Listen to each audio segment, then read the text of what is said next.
नमस्कार। अतीत के पन्ने में आपका स्वागत है। आज मैं आपके साथ जो विषय लेकर आया हूँ जिसमें हम चर्चा करेंगे वो है स्वामी विवेकानंद और उनकी जीवन यात्रा। स्वामी विवेकानंद की जीवन यात्रा को समझने के पीछे मेरा मकसद ये है कि हम एक आम नरेंद्र जो व्यक्ति है वो विवेकानंद कैसे बना इस बारे में समझने का प्रयास करें।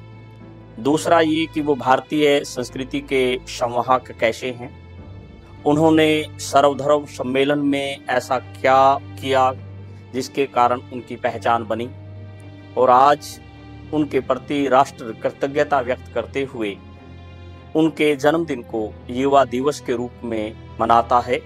तो ये सारे पहलू मैं आपके साथ साझा करने का प्रयास करूंगा। सीधे सीधे शब्दों में बात करूं तो एक सामान्य परिवार, मध्य वर्गीय परिवार, जिसमें भवानी प्रसाद उनके पिता, उनकी माता भुवनेश्वरी देवी, उनके यहाँ जन्म होता है 12 जनवरी 1863 को। इस बच्चे का नाम वीरेश्वर रखा जाता है। माँ प्यार से बिल्ले बोलती है और सही नाम नरेंद्र दत्त होता है। ये बचपन में थोड़ा चंचल है और नटखट जो चीजें हैं वो इसकी जिंदगी का हिस्सा हैं। सवाल के साथ साथ उसके बारे में गहन जानकारी लेना ये बचपन में ही इनकी जिंदगी का हिस्सा बन गया था। प्रारंभिक शिक्षा अच्छी रही, परंतु इनको सामान्य पठन पाठन की बजाय अनुभव आधारित जो शिक्षा है वो अच्छी लगती है। इनका मानना है कि शिक्षा यदि शरीर और मन को नहीं जोड़ पाती और व्यक्ति को समाज के लिए तैयार नहीं कर पाती या समाज उसके अनुरूप एडजस्ट नहीं हो पाता तो उसका कोई लाभ नहीं है। और इस तरह से प्रारंभिक शिक्षा के बाद उन्होंने कलकत्ता विश्वविद्यालय से स्नातक की उपाधि ली और अपने आप को इस रूप में तैयार किया कि वो भारत को समझ सकें और अपने आप में जो राष्ट्र और धर्म है उसके बारे में उसकी व्याख्या कर सकें। उनके मन में ईश्वर के बारे में हमेशा ख्याल आते थे। वो जिज्ञासी प्रवृत्ति के थे। उन्होंने स्वाध्याय में खूब रुचि ली। उनको पसंद आया प्रोफेसर हेस्टी का दर्शनवाद, बेन की नास्तिकता और डार्विन का विकासवाद। और भारतीय परिप्रेक्ष्य में जो साहित्य पढ़ा उसमें सबसे ज़्यादा जो इनको अच्छा लगा, जिसका इन्होंने पूरी जिंदगी फिर वाचन किया, व्याख्या की, वो थे भारत के उपनिषद। तो ऐसे में साहित्य के अध्ययन के साथ साथ विभिन्न लोगों से चर्चा की और चर्चा करने के बाद कुछ व्यक्ति ऐसे हैं जिनसे ज़्यादा प्रभावित हुए, जिनमें केशव चंद्र सेन, देवेंद्रनाथ टैगोर, तिलक, महादेव गोविंद रानडे और मैक्स मुलर का चिंतन इनको अच्छा लगा और इस तरह से धीरे धीरे अपने आप को तैयार करते गए। हाँ, इनकी जिंदगी में मोड़ आया जब इनकी भेंट जो है रामकृष्ण परमहंस से हुई, जो इनके गुरु बने, जिनका मूल नाम गंगाधर चट्टोपाध्याय है। शुरुआत में मिले और इनको उनके सामने गीत रखने का मौका मिला और परमहंस जी प्रभावित हुए। व्यक्तिगत तौर पर इनसे बात की और इनसे इस तरह से बात की जैसे वो युगों युगों से जानते थे कि नरेंद्र कहाँ था, मैं तो तुझे ढूंढ रहा था, मैं तेरी तलाश में इंतजार कर रहा था। इस तरह की बातें हुई। उस बालक के मन पर बहुत ज़्यादा उन चीज़ों का प्रभाव नहीं पड़ा, लेकिन एक चीज़ जरूर लगी कि इस व्यक्ति से बात की जा सकती है। और जब भी ये किसी व्यक्ति से मिलते थे एक सवाल जरूर पूछते थे कि क्या आपने ईश्वर को देखा है। और जब यही सवाल रामकृष्ण परमहंस जी से पूछा गया तो उन्होंने जो जवाब दिया वो पहले से बिल्कुल हटकर था, यानी पहले जो लोग जवाब देते थे उससे अलग था। इन्होंने कहा हाँ, मैंने देखा है, मैं उनको इसी रूप में देखता हूँ जिस तरह से आपको प्रत्यक्ष तौर पर देख रहा हूँ। और उसके बाद ये उनको गुरु के रूप में स्वीकार करते हुए आगे बढ़ते हैं और इन्होंने उनको इस रूप में स्वीकार करके और रामकृष्ण परमहंस जो है उनकी याद में रामकृष्ण मिशन की स्थापना की और इस देश में धर्म, अध्यात्म, संस्कृति, इसके लिए उन्होंने कार्य करना शुरू किया। उनके जीवन की सबसे महत्वपूर्ण घटना जिसने सबसे ज़्यादा बदला वो है शिकागो में सर्वधर्म सम्मेलन, जानकारी मिली कि कोई इस तरह का सम्मेलन हो रहा है। अनमना सा विचार था, लेकिन इनके शिष्यों ने अनुरोध किया और मद्रास, रामनंद और खेतड़ी के शासकों ने आर्थिक सहयोग दिया और उसके बाद इन्होंने यात्रा प्रारंभ की। 31 मई को ये बंबई से प्रारंभ करते हैं, कोलंबो के रास्ते, जापान के रास्ते अमेरिका पहुंचते हैं। लिखते हैं कि मुझे कोलंबो में जो बौद्ध भिक्षु हैं उनका जीवन बहुत अच्छा लगा। जापान में लोगों की कर्तव्यपरायणता और राष्ट्र के प्रति लगाव बहुत बेहतर लगा और अमेरिका के लोगों का विदेशियों के प्रति जो व्यवहार है उससे भी वो प्रभावित हुए। और जब ये पहुंचे और वहाँ की स्थितियां देखी, भारत से बिल्कुल अलग तरह का जीवन था, उससे प्रभावित हुए और उसके साथ साथ ये अपने आप को आगे बढ़े। हाँ, ये जो खुशी थी, ये जो संतुष्टि थी, ज़्यादा लंबी नहीं चली, क्योंकि जो कार्यक्रम का आयोजन था उसमें तकरीबन 3 महीने का समय था। इसके चलते हुए उनके पैसे समाप्त हो गए और ये भी जानकारी मिली कि उसकी अंतिम तिथि जा चुकी है उसमें भाग लेने वालों के नाम के तौर पर। और ये भी जानकारी मिली कि उसके लिए किसी की ओर से प्रस्ताव होना जरूरी था, अर्थात परिचय के बिना वो लोग उस सम्मेलन में हिस्सेदारी नहीं ले पाएंगे। तो फिर भी अपने आप को तैयार करते हैं और इसी कड़ी में उनकी भेंट जो है मिस्टर ब्राइट से होती है। ब्राइट जो है उनसे प्रभावित होते हैं, उनके घर में उनके प्रवचन होते हैं और ब्राइट उनको कार्यक्रम के आयोजक मिस्टर ब्रोज उसके नाम एक पत्र देते हैं और कहते हैं कि आप इस सम्मेलन में भाग लेने के लिए उपयुक्त व्यक्ति हैं, आप जाइए। तो वहाँ से फिर ये बोस्टन से शिकागो जाते हैं। वहाँ भी फिर और दुविधा इनकी बढ़ी, क्योंकि इनके से वो पत्र जो है वो मिसप्लेस हो गया और उसके बाद जो स्थितियां हैं बहुत अजीब रही। हालत यहाँ तक रही कि इनके पास पैसे नहीं थे, कपड़े भी इनके पास जो है सीमित रह गए और इन स्थितियों के बीच में ये और ज़्यादा दुखी होते हैं। एक दिन तो हालत यहाँ तक हुई कि खाली पेट जब इनसे चला भी नहीं गया तो सड़क के किनारे बैठ गए और रात भी जो है इनको गोदाम वगैरह में गुजारनी पड़ी। तो ऐसे में जब ये बहुत ज़्यादा बेबस होकर बैठे तो एक महिला जो कि सामने के मकान में रहती थी, उन्होंने खिड़की खोली और उन्होंने देखा कि सड़क के किनारे कोई गेरुए वस्त्र धारण किए हुए व्यक्ति बैठा है। उन्होंने उनसे भेंट की, बातचीत की और पता चला कि व्यक्ति सर्वधर्म सम्मेलन में भाग लेने आए हैं और उनके सहयोग से ये ब्रोज से मिलने में कामयाब रहे। हाँ, चर्चा और विश्लेषण के बाद इनको 2 मिनट का समय मिला कि आपको 2 मिनट का समय मिलेगा और उसके चलते हुए ये उसमें आ गए। तो उसके बाद इनकी जिंदगी का एक क्षण बदलता गया और ऐतिहासिक अवसर आया। यह सर्वधर्म सम्मेलन 11 सितंबर से लेकर 27 सितंबर 1893 को जो शिकागो है उसके आर्ट पैलेस पर में आयोजित किया गया और प्रथम दिन परिचयात्मक बातचीत रही। भारत से अन्य लोग जैसे प्रताप चंद्र मजूमदार, नागवर जी और वीरचंद गांधी और एनी बेसेंट भी गए हुए थे। तो उस कड़ी में ये अपने आप को जोड़ते हैं और फिर बताते हैं कि मुझे जो है थोड़ा सा बेचैनी हो रही थी, मैंने आज तक संबोधित नहीं किया था, बहुत ज़्यादा भीड़ थी, खचाखच भरा था, लोग अपने अपने धर्म के बारे में बहुत अच्छी तरह से बातें कह रहे थे। मजूमदार काफ़ी अच्छा बोले, उनको खूब तालियां मिली, नागवार जी अच्छा मिले, उनको व्यवहार भी अच्छा रहा और फिर मैं अपने आप को शांत मन समझकर बैठ गया और आखिर इंतजार करने लगा।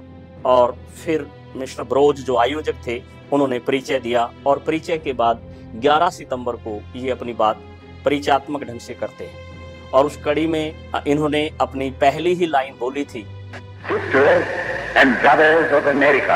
अमेरिका वासियों, भाइयों और बहनों, कि 2 मिनट तक उस हाल में तालियां बजती रही और ये कहते हैं कि ये तालियां इस तरह की थी या इतनी ज्यादा आवाज में थी कि मैं अपने आप को समझ नहीं पा रहा था ये क्या हुआ। और उसके बाद एक संक्षिप्त सा भाषण दिया और उस भाषण के बाद जो कुछ अमेरिका में हुआ वो अपने आप में एक नई तरह की चीज थी। अगले दिन अखबारों में छपा और विवेकानंद को सर्वश्रेष्ठ वक्ता के रूप में स्वीकार किया गया और अमेरिका में अब उनकी पहचान अलग तरह की हो गई। उसके बाद उन्होंने 2 लेक्चर और दिए। 19 सितंबर को उन्होंने वेद, वेदांत और अध्यात्म के बारे में बातचीत की और 25 जो है सितंबर को उन्होंने इसी कड़ी को जोड़ते हुए हिंदू धर्म की व्याख्या करते हुए अपनी बात कही।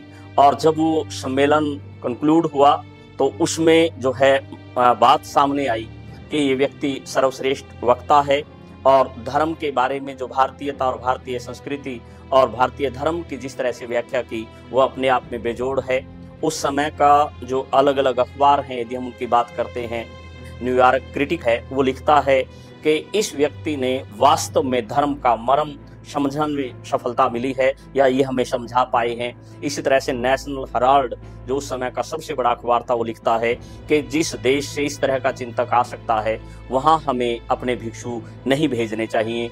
और एनी बेसेंट भले ही वैचारिक तौर पर इनसे मतभेद रखती थी, लेकिन वो कहते हैं कि जब वो बोल रहे थे तो मुझे उनमें सन्यासी के साथ साथ एक योद्धा और एक विजेता के दर्शन हो रहे थे। और ऐसे में वो अपने आप को स्थापित करते हुए और अमेरिका के हर कोने में गए और अमेरिका के ज़्यादातर हिस्सों में उनके पोस्टर लगे और एक चिंतक के तौर पर उनकी डिमांड इतनी ज़्यादा बढ़ी कि उनकी व्यस्तता के जो कार्यक्रम हैं लगातार चलते गए और इस स्तर तक हो गई कि अब वो वहाँ पर लोगों के लिए एक मार्गदर्शक की भूमिका निभाने की स्थिति में आ गए।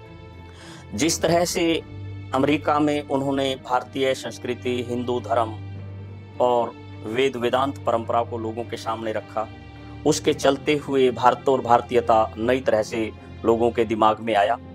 और उसके बाद यूरोप में भी लगातार उन्होंने अपने जो है वक्तव्य दिए और लोगों के साथ चर्चा और विश्लेषण किया। 1896 में भारत आए, उन्होंने वेलूर मठ की स्थापना की, अल्मोड़ा में भी एक मठ स्थापित किया और उन्होंने अपनी जिंदगी का ध्येय बताया कि मैं दरिद्र नारायण की सेवा में काम करूंगा। और इसी तरह के कार्य करते हुए कभी भारत में कभी विदेश इन्होंने अपना समय गुजारा और उस कड़ी में इन्होंने आखिरी सांस तक अर्थात 4 जुलाई 1902 तक अपना विचार रखा, जिसके चलते हुए ये राष्ट्र के एक महान व्यक्ति के रूप में स्थापित हो गए। जहाँ तक इनके विचार और दर्शन का सवाल है, ये भारतीय संस्कृति को दुनिया के सामने रख पाए। धर्म के मामले में इनका मानना है कि धर्म यदि समरसता और सहनशीलता नहीं सिखाता तो धर्म का कोई ज़्यादा लाभ नहीं। प्रत्येक व्यक्ति यदि मानवीय गुणों से भरा होता है तो वो धर्म को नई तरह से समझ सकता है। वो पूरे के पूरे इंसान को शव जाति के रूप में देखते हैं। वो मानते हैं कि ईसाई, इस्लाम और बौद्ध धर्म में भी अच्छी बातें थी तो वो लोकप्रिय हुए। हाँ, कुछ कमजोरियां भी रही हुई जिसके कारण उनको दिक्कतें आई। भारतीय संदर्भ में मानते हैं कि भारत की कमजोरी का सबसे प्रमुख कारण यहाँ की जाति व्यवस्था और अछूतों के प्रति हमारा व्यवहार है। ऐसे में स्त्री पुरुष के प्रति समानता और गुलामी की बेड़ियों से निकलने का रास्ता जो है तालमेल और समन्वय की भावना है। ये मानते हैं कि पूर्व को पश्चिम से सीखना होगा, धर्म को विज्ञान से सीखना होगा, विज्ञान को धर्म से सीखना होगा। और इस कड़ी में ये मानते हैं कि यदि भारत के भविष्य को एक अच्छे राष्ट्र के रूप में देखना चाहते हैं तो हमें यहाँ रहने वाले विभिन्न धर्मों के बीच में तालमेल की परिस्थितियाँ विकसित करनी होगी। उन्होंने जमशेदजी टाटा को विज्ञान जो शोध संस्थान है उसको खोलने के लिए तैयार किया। उनकी विचारधारा में मानवता केंद्र में है। वो राष्ट्रीयता की बात करते हैं, वो समाज को विभिन्न समस्याओं के प्रति सचेत करते हैं और आगाह करते हैं कि हमें अलग अलग तरह की संकीर्णताएं छोड़नी होंगी। वो पूर्व को सलाह देते हैं कि पश्चिम से सीखें, खासकर विज्ञान और भौतिकवाद। पश्चिम को सलाह देते हैं कि वो अध्यात्म और धर्म के बारे में बातचीत करें। वो यथार्थवादी दृष्टिकोण रखते हैं और युवाओं में विश्वास करते हैं। वो मानते हैं कि दुनिया को और भारत को यदि कोई सही दिशा दे सकता है तो वो युवा दे सकता है। स्वतंत्रता संग्राम के दौरान वो रविंद्रनाथ टैगोर, सुभाष चंद्र बोस, रामधारी सिंह दिनकर और डॉक्टर राधाकृष्णन के आदर्श के रूप में स्थापित हुए। जब यूएनओ के द्वारा 1985 का ये वर्ष का जो वर्ष है उसको अंतर्राष्ट्रीय युवा वर्ष घोषित किया गया तो भारत में ये जरूरत महसूस हुई कि भारत में भी किसी दिन को युवा दिवस के रूप में मनाया जाए। तो भारत सरकार ने अन्य सभी तरह के लोगों के बारे में, अन्य व्यक्तित्वों के बारे में चर्चा करते हुए ये विचार किया कि इस दिन के लिए सर्वाधिक उपयुक्त व्यक्ति स्वामी विवेकानंद हैं। और स्वामी विवेकानंद का जन्मदिन उस दिन से लगातार युवा दिवस के रूप में मनाया जा रहा है, क्योंकि इसमें स्वीकार किया गया कि राष्ट्रीय मूल्य, युवाओं में प्रेरणा देने की शक्ति, विश्व बंधुत्व का भाव और ये वो सारे पहलू जो भारत को चुनौतियों से बाहर निकलने की क्षमता है, वो स्वामी विवेकानंद के चिंतन में है। वो इस बात से भी परिचित थे कि आज का जो परिप्रेक्ष्य है उसको किस तरह से संभाला जा सकता है। तो आज के संदर्भ में यदि हम स्वामी विवेकानंद के चिंतन की बात करते हैं, यह पहले से ज्यादा प्रासंगिक होता हुआ हमें दिखाई देता है, क्योंकि वर्तमान परिप्रेक्ष्य में हम राष्ट्रीय मूल्यों को छिन्न भिन्न होता हुआ देखते हैं। धर्म के प्रति धारणा और धर्म की विचारधारा का दुरुपयोग हमें साफ दिखता है। राजनीति में मूल्यों की जो गिरावट है वो लगातार हमें स्पष्ट दिख रही है। राष्ट्रीय चरित्र कमजोर हो रहा है। कार्य संस्कृति लगातार जो है इस मोड़ पर आकर खड़ी हुई है, जहां पर हमें सवाल उठाने पड़ रहे हैं। आज का जो यूथ है वो चौराहे पर खड़ा है। शिक्षा के मामले में, रोजगार के मामले में और मूल्यों के मामले में उसकी जड़ें कमजोर होती जा रही हैं। उसको अपने अस्तित्व पर जो है सवाल उठता हुआ दिख रहा है। उसके आदर्श बदल रहे हैं और समाज पूरे तौर पर साधन, साधना और संवेदना के बीच में तालमेल नहीं बना रहा है और नहीं बना पा रहा है। तो ऐसे में सामाजिक और आर्थिक बदलाव के बीच में तालमेल जिस तरह का होना चाहिए नहीं हो पाया है। और पूरी की पूरी दुनिया जब आज संक्रमण के दौर से गुजर रही है, तो हम उसके साथ यदि compete करना चाहते हैं, उसके साथ बढ़ना चाहते हैं, तो हमें अपनी जीवन शैली को समझना होगा। पीढ़ियों के बीच में जो अंतर है उसको समझना होगा।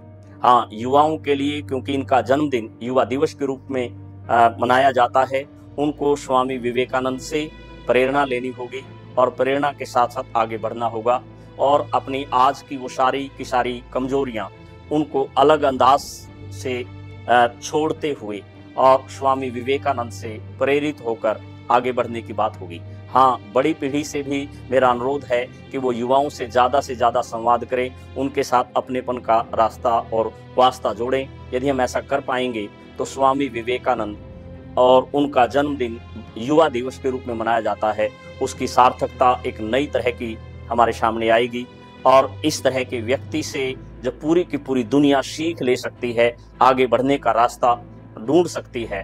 तो हमारे वो महान व्यक्तित्व हैं, उनसे हम आज के संदर्भ में प्रेरणा लेकर आगे बढ़ेंगे।